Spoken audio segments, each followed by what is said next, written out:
semoga kalian dalam keadaan sehat selalu dan tetap patuhi protokol kesehatan. Karena pandemi ini belum berakhir.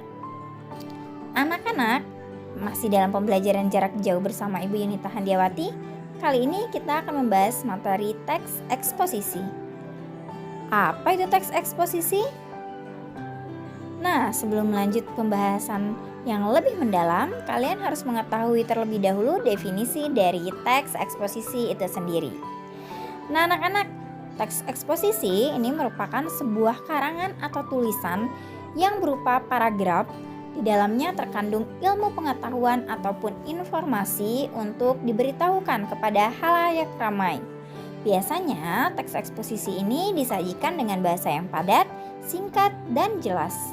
Tujuannya agar khalayak ramai ini lebih mudah dan cepat mengerti apa sih pemaparan dari teks eksposisi itu sendiri. Nah, teks eksposisi ini merupakan teks yang bersifat ilmiah.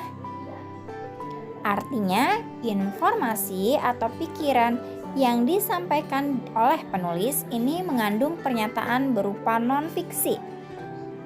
Fiksi itu artinya nyata, fiksi itu artinya hayalan, non-fiksi itu berarti nyata ya. Selain non-fiksi, teks eksposisi bisa mencakup bahasan apa saja seperti ekonomi, pendidikan, dan lain sebagainya karena dia berupa teks ilmiah. Apa ya tujuan dari teks eksposisi? Tujuan dari teks eksposisi adalah memaparkan, menjelaskan, menyampaikan informasi, mengajarkan, dan menerangkan sesuatu tanpa disertai ajakan atau desakan agar pembaca menerima atau mengikutinya. Jadi, teks eksposisi ini murni hanya pemaparan atau penjelasan saja mengenai suatu informasi yang bersifat ilmiah.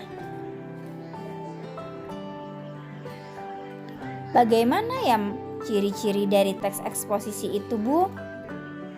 Nah, anak-anak, terdapat beberapa ciri-ciri dari teks eksposisi. Yang pertama, teks eksposisi bersifat objektif. Artinya dia tidak menggunakan kata atau frasa yang bersifat menarik emosional pembaca sehingga tidak memihak kepada pihak apapun. Bersifat objektif sesuai dengan fakta dan kenyataan. Yang kedua, bersifat informatif. Ya, memberikan informasi tambahan kepada pembaca. Yang ketiga, teks tersebut memuat fakta. Faktanya dapat berisi data berupa angka. Fakta-fakta ya, kenyataan yang terjadi, ada buktinya, itu fakta. Yang keempat, menggunakan bahasa baku dengan ragam laras ilmiah dan gaya bahasa yang lugas. Selain itu, tanda baca dan ejaan juga sangat diperhatikan agar sesuai dengan pedoman umum ejaan bahasa Indonesia. Nah, itu dia ciri-ciri dari teks eksposisi. Kemudian, teks eksposisi ini sendiri memiliki jenisnya. Apa saja ya jenis-jenis dari teks eksposisi? Nah, anak-anak, yang pertama ada teks eksposisi berbentuk laporan. Ini dituliskan untuk menceritakan suatu peristiwa secara mendetail dan komprehensif. Yang kedua, teks eksposisi definisi. Nah, ini merupakan jenis teks eksposisi yang isinya menjelaskan tentang sesuatu dengan cara membatasi sesuatu objek bahasan tersebut. Misalnya, kita hanya membahas definisi hewan melata, berarti di sana hanya menjelaskan hewan melata saja, tidak boleh hewan yang lainnya. Nah, itu dia, pembatasan terhadap objek ini diterangkan agar sesuatu tersebut menjadi berbeda dengan yang lainnya.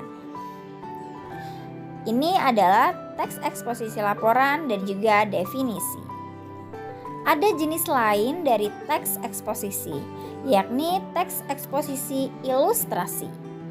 Teks eksposisi ilustrasi ini berisi penggambaran tentang sesuatu dengan cara menerangkan bagian susunan secara mendetail atau terperinci. Nah, teks ilustrasi ini juga menjelaskan dua hal yang saling berhubungan namun tidak bersifat membandingkan keduanya. Nah, hanya mengilustrasikan saja. Ya, ilustrasinya seperti apa? Kemudian kalau teks eksposisi proses, ini memaparkan langkah-langkah atau proses dari sesuatu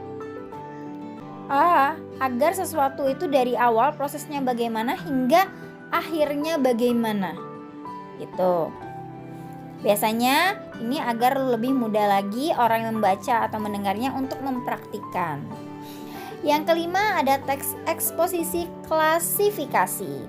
Nah, seperti namanya, klasifikasi adalah pengelompokan. Jadi isinya berupa pemaparan tentang sesuatu dengan kelompok-kelompoknya. Sesuai dengan kelompoknya. Tujuannya apa, Nak? Untuk menjelaskan secara mendetail tentang bagian kelompoknya masing-masing. Yang terakhir ada teks eksposisi perbandingan. Nah, jenis teks ini berisi tentang penjelasan sesuatu ditulis dengan cara membandingkan sesuatu tersebut dengan sesuatu yang lainnya yang dinilai lebih mudah dimengerti atau dipahami oleh pembaca. Nah, selain dari 6 jenis teks eksposisi ini, masih ada jenis teks eksposisi lain seperti analisis, pertentangan, dan berita. Demikian saja materi kita pada hari ini anak-anak, sedikit tapi semoga bermanfaat untuk kita semua. Ilmu itu lebih baik daripada harta. Ilmu menjaga engkau dan engkau menjaga harta. Ilmu itu penghukum dan harta terhukum. Harta itu kurang apabila dibelanjakan, tapi ilmu bertambah bila dibelanjakan. Mengutip dari perkataan Ali bin Abi Thalib. Ya, anak-anak, sampai jumpa di materi selanjutnya. Bahasamu cerminan karaktermu. Assalamualaikum warahmatullahi wabarakatuh. Sampai berjumpa lagi. Bye.